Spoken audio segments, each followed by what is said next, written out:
ها استاذي.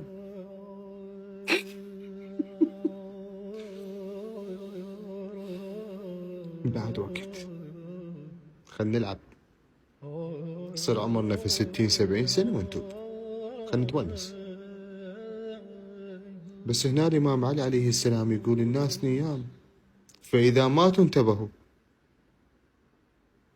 تزود من التقوى فلست بعالم، إذا جن عليك الليل هل تعيش إلى الفجر.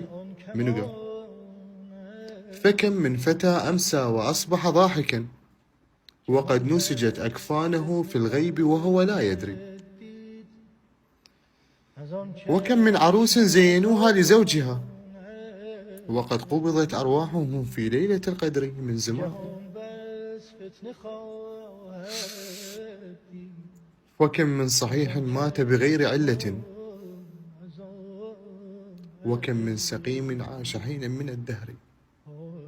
ما تدري استاذي، لو ماضى الوقت، لو بعد وقت، كيفك؟